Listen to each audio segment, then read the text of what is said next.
Okay, so today we're diving into something pretty complex and maybe a bit surprising for some folks. Yeah. We're going to be looking at feminist perspectives and transgender theory and politics. And, on the surface, you might think these two areas would be totally aligned. Right, you'd think so. They're both, challenging traditional norms around sex and gender. But when you dig a little deeper, you actually find quite a bit more tension than you might expect historically. That's right. Yeah.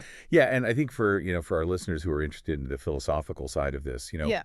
at the heart of this tension are these really fundamental disagreements about the self, about the body, how we understand sex, how we understand gender. Yeah. These are like big questions. Yeah. And our sources are really fascinating because they kind of trace this sort of intellectual journey, and especially starting in the early 1990s Yeah.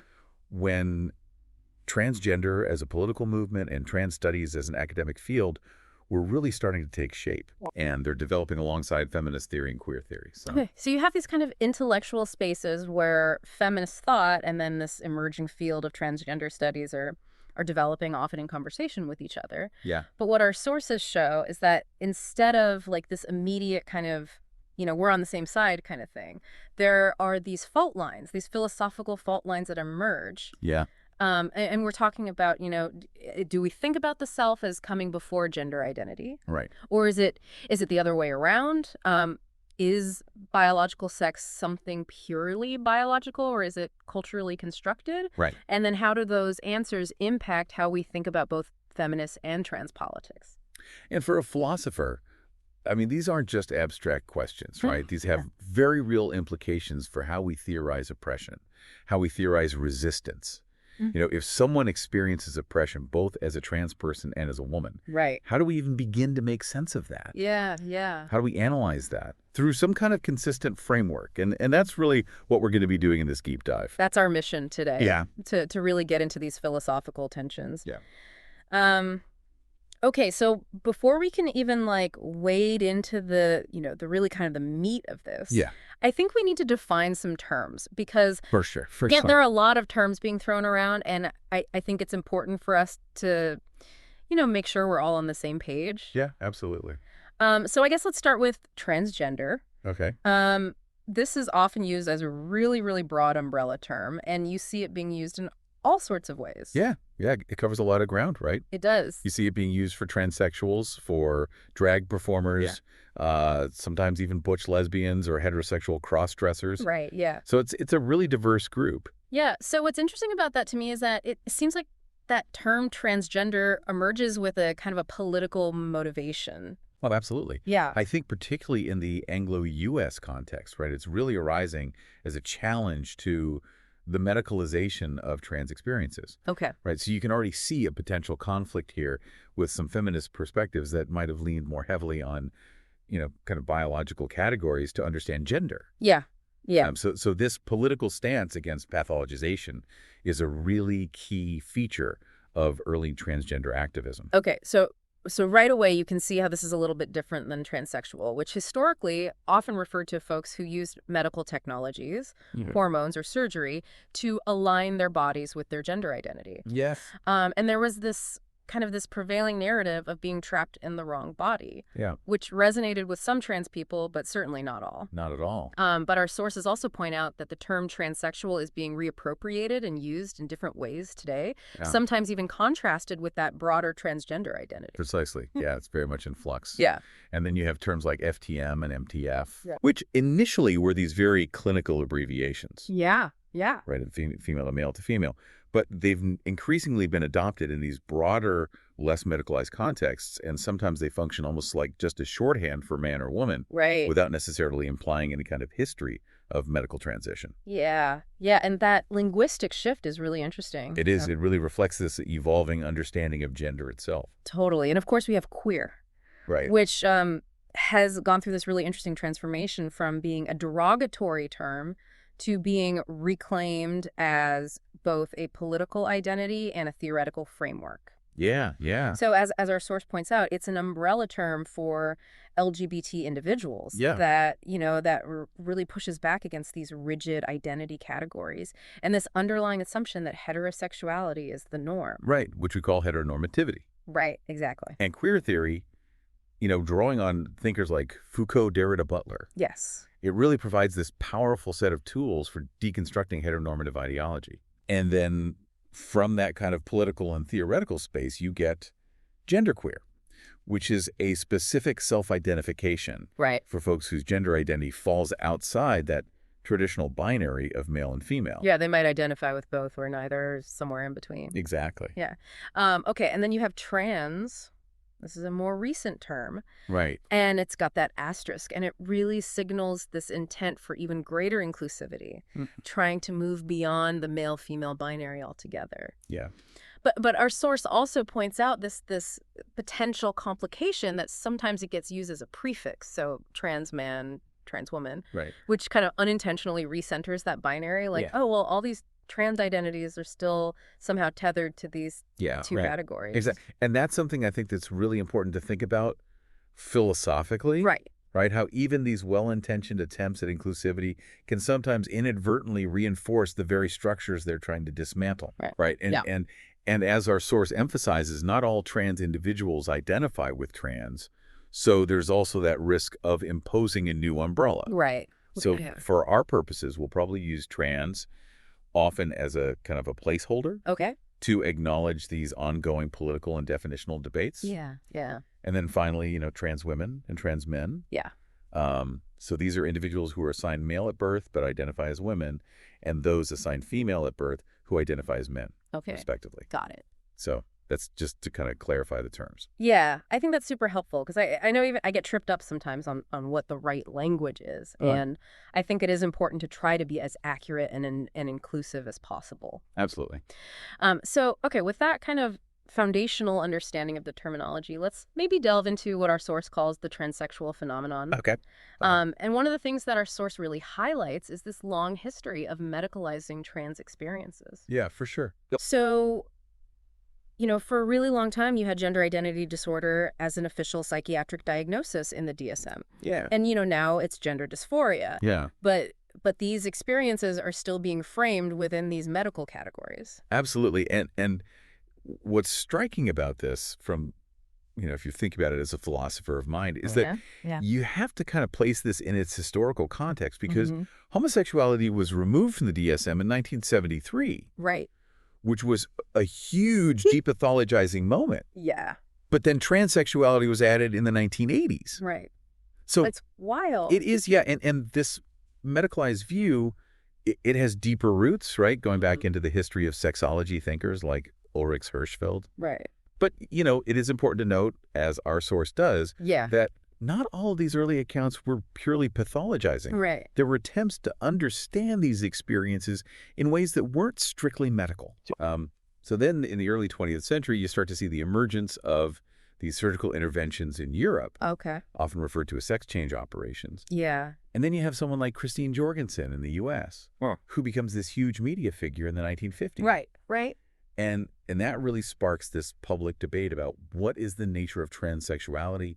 Is it psychological? Is it physical? Yeah. And, the dominant view in the U.S. at the time was to lean towards the psychological. Okay. With psychotherapy seen as this potential cure. Oh, wow. Okay. Whereas the European perspective, often favored what was called bisexuality theory. Okay. So the idea that individuals actually possess this physical blending of male and female characteristics. Interesting. And in some cases, this mixed sex condition could justify surgical intervention to align the body with the internal sense of self. Oh, okay. So it's a really interesting contrast in how different intellectual traditions were approaching the phenomenon. Yeah, and then comes this really pivotal moment in the 1950s with the introduction of the term gender itself by Money, Hampson, and Hampson. Yeah. And I think, philosophically what they were trying to do was get beyond that strict binary of biology versus psychology. Right. So they're saying, well, maybe the capacity to learn a gender role might be rooted in biology.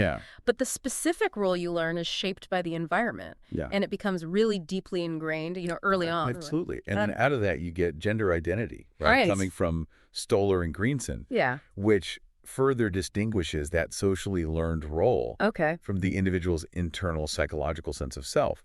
And later on, you have influential figures like Money and Benjamin, adopting this distinction. Right. And so there are still debates about the ultimate causes, right? Right. But this idea that gender identity has both biological predispositions and social influences starts to really gain traction. And importantly, the view that the capacity for this core gender identity is innate, almost like our capacity for language. Oh, that's a powerful analogy. It is, yes. So you're thinking about gender identity now as this really fundamental aspect of human experience, akin to our ability to learn and use language. Wow. And then in 1966, Benjamin publishes The Transsexual Phenomenon, which is a really influential work. Huge. And around the same time, Johns Hopkins opens its gender identity clinic. Right. So this period really marks the growth of these university-based gender identity clinics and the eventual formation of the Harry Benjamin International Gender Dysphoria Association, which is now WP-PATH. Right. And that leads to these more standardized treatment protocols. Okay. So things are really kind of becoming more, codified, I guess, during this period. Normalized, yeah. And our source also points out that, prior to the early 90s, one of the primary ways that transsexual individuals themselves were representing their experiences was through autobiography. Yeah. So you have figures like Canary Con Jan Morris sharing their personal narratives. Right. And this was really important because it was a way to move from being this medicalized object of study to being subjects with their own voices. Exactly. And that just underscores, I think, the philosophical importance of narrative and self-representation. Totally. So this brings us to this much more contentious period, which is marked by these early, often hostile, non-trans feminist perspectives. Right. And the prime example here is Janice Raymond's The Transsexual Empire. For sure. And even leading up to that book, you have things like the expulsion of Beth Elliott from the Daughters of Bilitis. Right. You have the controversy at the 1973 West Coast Lesbian Conference. Yeah. And the accusations that Robin Morgan makes against Elliott are really severe. They are, yeah. And that theme of violation, you see it in Mary Daly's work as well. Right. But it's Raymond's book that really becomes the central and really controversial text of this early feminist critique. Totally. And I mean, that assertion that she makes that all transsexuals rape women's bodies by reducing the real female form to an artifact, it's a really shocking claim. It is. And as you know, our source rightly points out, for our listeners who are interested in the philosophical side of this, there's no justification. Her argument there. Like, where does she get that from? Yeah. So to even begin to understand where she's coming from, I think we have to look at her core assumptions. Yeah. So she sees biological sex as this pre-cultural, given it's immutable. Right. And then gender, she calls it sex role, is this thing that's rigidly assigned based on that biological sex. Right. So to be a woman for her is determined by your chromosomes and your lifelong experience of being socialized as a woman. Right. Which leads her to this conclusion that male to female transsexuals are really men. Yeah. And female to male transsexuals are really women. Right. Regardless of their lived experience or identity. Regardless of anything else. Yeah. And that history of experience, was paramount for her argument. Yes. Because she's saying that, male to female transsexuals, they've evaded this cumulative oppression that those designated female at birth have faced. Right. But, as our source points out, think about the experiences of harassment, discrimination, violence that many male to female trans individuals face after transitioning. Right. And even before. Right? Yeah. Those who identify as women from a very young age. Yes. So her framework really struggles to account for these complexities. Right, because she's got this very kind of black and white view. Very much so. Another really central part of her argument is that any oppression that trans people experience is just a version of sexist oppression. Right. So for her, male to female transsexuals are just men struggling under these restrictive sex roles, and female to male transsexuals are women. Right. The primary targets of patriarchy.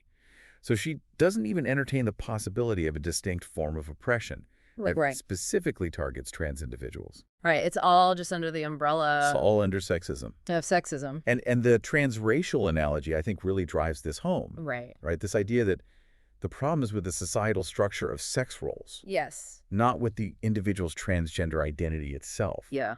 So from there, based on these foundational assumptions, she then views the medicalization of gender variance and the existence of gender identity clinics as these tools that actually reinforce sexist sex roles. Okay.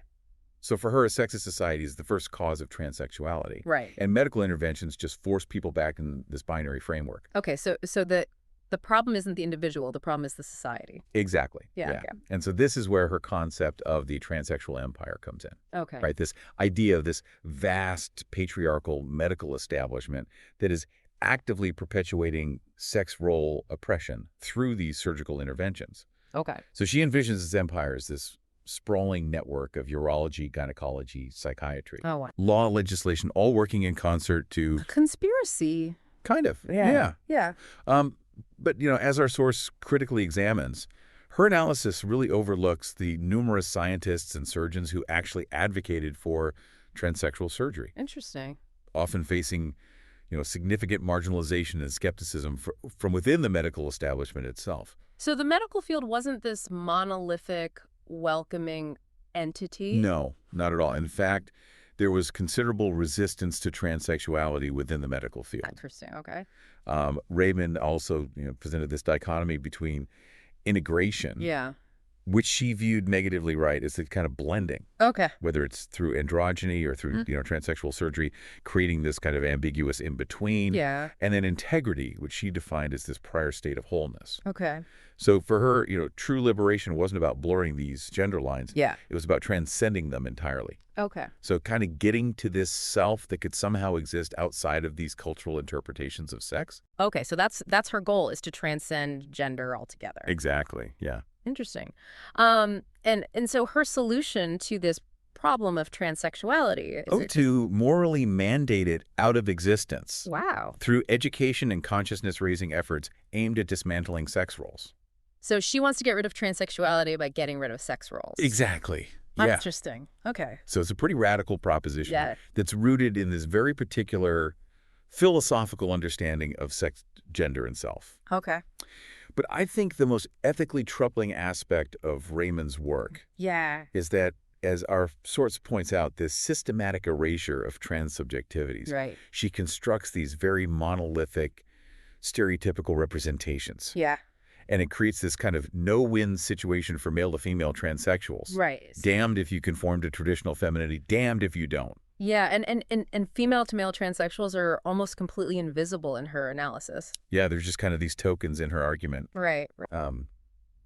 And, I think it's really important to understand the historical context of her views within that lesbian separatist feminist framework. Okay. Which really heavily emphasized compulsory heterosexuality and the concept of woman-identified women. Right. So within that paradigm, a woman's identity was seen as potentially colonized by this male-dominated society, but capable of being liberated through these exclusive relationships with other women. Right. So this naturally leads to skepticism about this early concept of this fixed internal gender identity. Right. And the claims being made by trans individuals. Right. So it's almost like they're saying, you're just buying into the patriarchy. Yeah. Okay.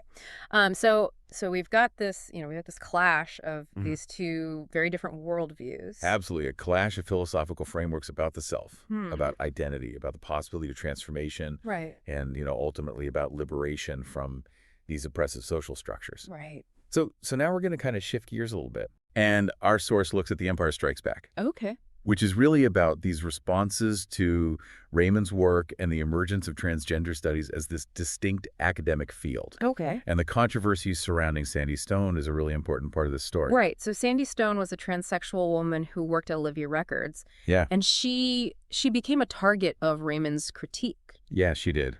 And so after that, Stone pursued her doctorate with Donna Haraway. Right. And in 1991, published this incredibly influential essay, The Empire Strikes Back, a post-transsexual manifesto. Yeah. And this is really considered a foundational text in transgender studies. Absolutely, yeah. And it offers this third position that moves beyond both the medical model and Raymond's feminist critique. Okay. So what Stone does is she frames transsexuals as this kind of oppressed minority who occupy this unique position outside the binary oppositions of gender discourse.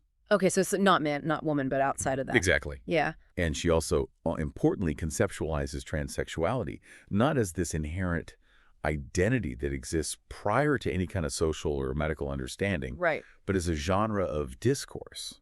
okay. Specifically, the dominant traditional medical discourse surrounding transsexuality. Interesting. So she's really focusing on the ways that we talk about and theorize transsexuality. Exactly. Yeah. And while she agreed with Raymond that, some male to female transsexuals, adopt stereotypical feminine behaviors, Yeah. and that the medical model often insisted on this very rigid gender binary, Right. she strongly critiqued Raymond's tendency to make these broad subjectivity-erasing claims Oh, yeah. and her, outright denial of trans individuals' lived experiences and self-understanding. Yeah. So what Sun really emphasizes is this lack of space Yeah. for transsexual individuals to articulate their experiences as transsexuals. Okay. Right. She points out how the prevailing medical model required both, a performance of stereotypical gender roles and a strict adherence to the gender binary in order to even access medical transition. So you have to play the game. You have to play the game. Yeah. In order to get what you need. Exactly. Wow. And, at the same time, Stone is highlighting the development of these, underground trans subcultures, Right. mutual aid networks that operate outside and often against the official medical narratives. Right. So they're doing their own thing. They are. Yeah. And that demonstrates this really important sense of agency and self-determination. Yeah. Totally. So Stone's solution, right, Yeah. is this radical call for transsexuals to take control of their own narratives. Okay. Tell their own stories. And she even advocates for post-operative transsexuals to come out as trans and to forego passing. Wow. Okay. As cisgender. Yeah. And her reasoning here is that, constructing this kind of false non-transgender history actually undermines the possibility of genuine, authentic relationships. Interesting. So this idea of moving post-transex, it's about, engaging in actions and building communities that go beyond the limitations of these official medical accounts. Right. Right. These actions that are often rendered invisible by this societal pressure to just blend in. Okay, so live your truth. Live your truth. And yeah. Don't worry about trying to fit into these boxes. Exactly. And the ultimate goal wasn't to establish this one single, definitive, authentic account of what it means to be transsexual. Right. It was to create space for political speech and self-representation as a transsexual. Okay. So to really understand the deeper theoretical underpinnings of Stone's manifesto, I think we need to go back to Donna Haraway Okay. and a cyborg manifesto, and also Gloria Anzaldua's theory of the mestiza. Right, because Stone really draws on those two thinkers. He does, yeah. And I think this is where we see a real departure from Raymond's more utopian vision of a world without sex roles. Yeah, for sure. So Haraway's cyborg figure becomes this powerful metaphor for challenging these very fixed, monolithic, identity-based understandings of oppression and liberation. Right. Particularly those that imagine this kind of state of original innocence. Yeah. And a possibility of a complete return to that state. Yeah, like some kind of pure origin. Right. That we've fallen away from. Right. And Haraway argues that those kinds of theories are inherently partial and can actually lead to new forms of oppression. Right, because they ignore the ways that power actually operates in the world. Right. Right, so she uses lesbian separatism as an example, which sometimes overlooked the experiences of women of color. Right, so these seemingly utopian ideas can actually have they can have unintended consequences. Negative consequences. Absolutely. Yeah. So the cyborg, right as Haraway envisions it, is this hybrid entity, a blend of disparate parts. It's both oppressor and oppressed. Okay. And it rejects this idea of an original pure identity and this possibility of a utopian future. Right, so it's messy. It is. It is. It's complicated. It is. And for Haraway, resistance emerges from turning against the intentions of your maker within this kind of dystopian environment. Okay, so it's not about like returning to some perfect state. No. It's about like working with what you have in this messy world. Yeah, absolutely. And Butler's engagement with the figure of Frankenstein's monster against Daly's monstrous portrayal of transsexuals really picks up on this. This idea of reclaiming and redeploying these dominant narratives. Totally. And then we have Anzaldua's theory of the mestiza, and she really emphasizes this concept of mixture and hybridity. Yeah, she actively rejects the idea of purity or this kind of singular fixed identity. Okay. Right, Anzaldua, as a Chicana lesbian feminist, saw herself as a border dweller. Right. Right, navigating these often conflicting cultures of Anglo and Mexican America. Right. And that leads to this very fragmented sense of self as represented within these dominant narratives. Yeah. But for her, this very positionality, right, allowed for this double or mestiza consciousness. Okay. So the ability to see oneself through these conflicting and often oppressive representations. Right.